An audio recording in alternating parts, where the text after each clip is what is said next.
Good morning, everybody. Denise and Willis with Lazy K Homestead. Well, we're over here across the holler at our tomatoes and corn. You guys can see all that.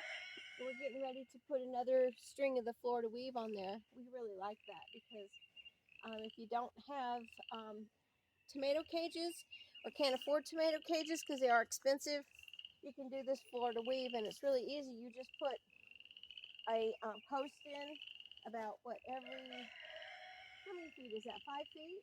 Yeah. About every 5 feet, and we've got 3 or 4 tomatoes in each 5-foot section, and then you just kind of go around like this, and then you come back and do the same kind of serpentine, and it holds the tomatoes up, and it's really economical. And a lot of the commercial growers do that too because it is economical. So we thought we'd take you along while we do this today. As long as they let your fences off, I'm good. I don't want to get shocked. Okay. Oh, they look beautiful. Yeah. These are either hillbillies or branded ones. Hillbillies and city slickers. Yep. Here, hold that so tight. This stuff is hard to tie tight because it's a little slick. It's not like, regular twine. Yeah. Should we go down a little bit so we get this? There we go. You kind of have to go according to how high your tomatoes are because you want to make sure they're not falling. That's the whole idea behind this. I hope I don't get in this mud. Yeah, there ain't no way to keep them from it. Yeah, somebody's already. Then you just come back around to your next post and you just wrap it around really tight, or you can tie it off, whatever. There you go. You gonna tie it off? You got it? Yep. I can tie it.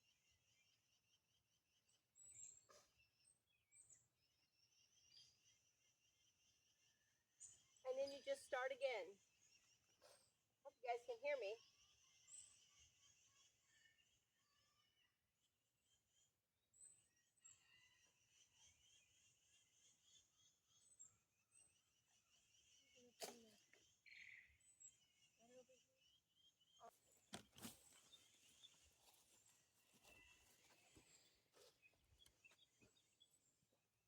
Willis is bringing the tripod over here so you guys can see a little bit better what we're doing. Okay. Yeah, that's pretty good. Do you want to tie that off or? No, it's not. Okay. Now this one, hold that one up there. It's kind of falling over. I don't know what that one is.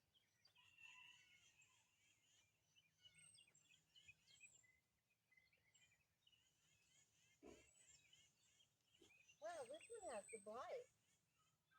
Yeah, it's great. That's bad.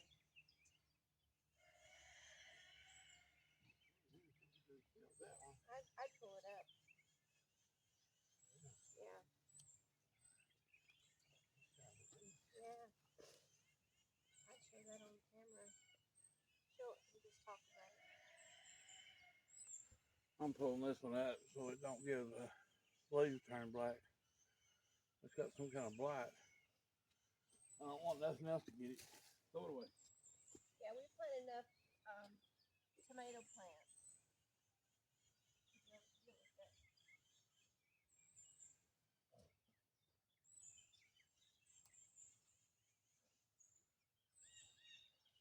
Really taking off. Everything. Yeah. I'm just going to go ahead and go.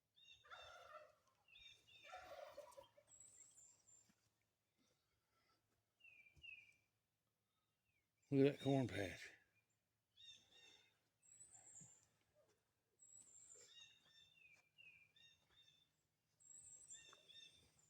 I hope that corn makes good corn. It sure looks like it's going to, doesn't it? Yeah, if it keeps raining like it should. The color on it is fabulous. Triple 19 fertilizer. Yeah, we didn't use organic on this. No, I couldn't get it across here. There you go.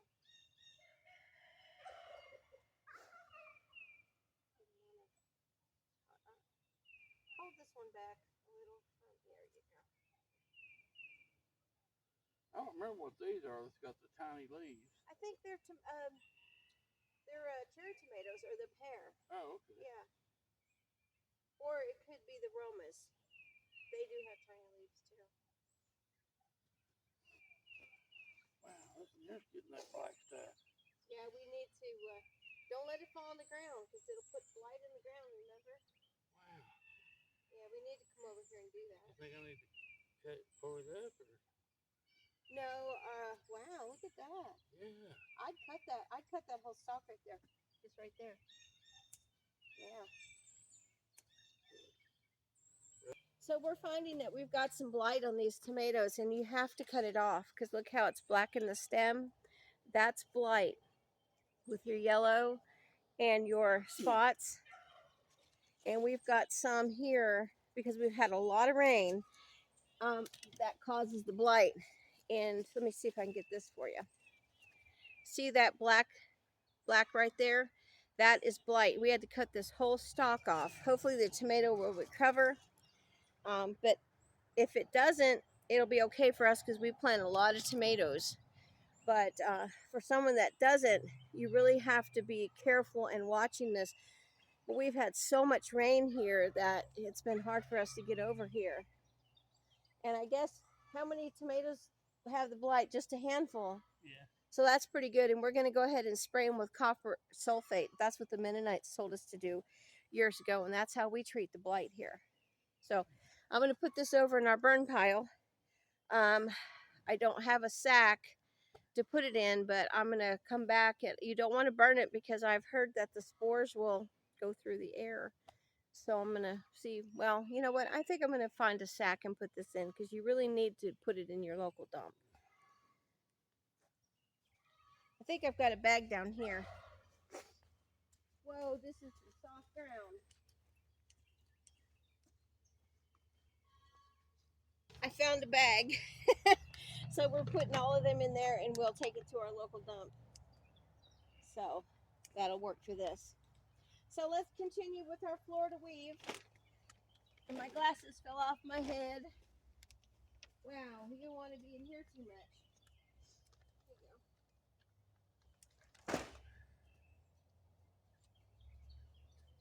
So with the Florida weave, you tie off and you come back the other way.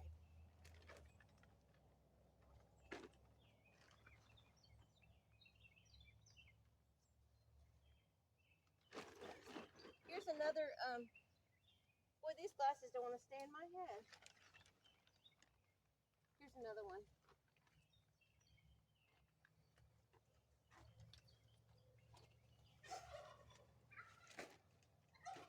This might be more of a comical video than anything. I reckon.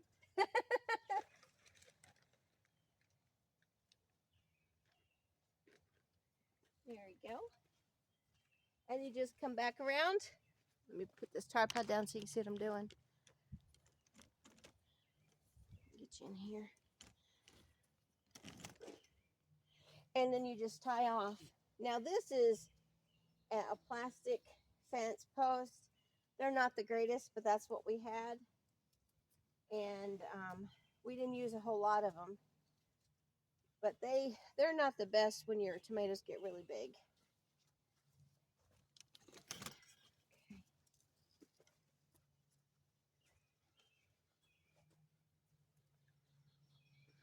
Well, I guess I need to really go like this on this. And then I can go in the middle and kind of, because these were on the ground with all this rain. Yeah.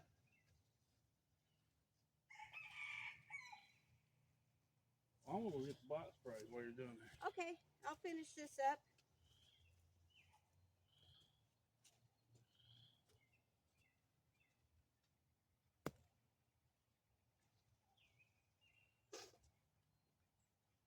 But it's important important when you have acid soil, which the tomatoes love, to try to keep them up off the ground, especially if you are in an area like we are that is prone to blight.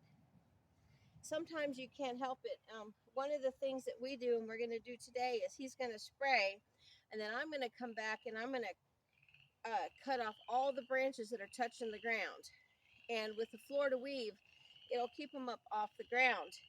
If you have cages, that'll keep them up off the ground.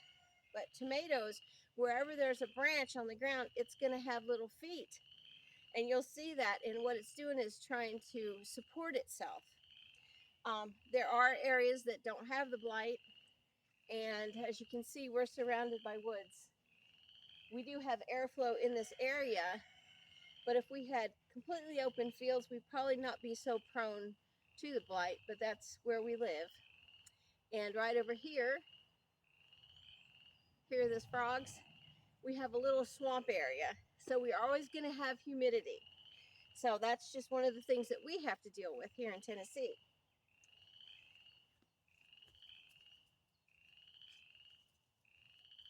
I'm just going to continue down here. Let me turn the tripod around. You guys can kind of see what I'm doing. I'm going to the next post, and I'm just tying it off. Okay. And let's see. When you don't, and I just wrapped it around, and then I just kind of tie it off in just a half knot like so. There you go. And then I'm going to come back around here and just do the weave.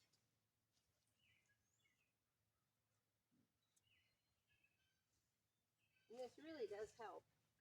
And it's easy to do, which is something we like.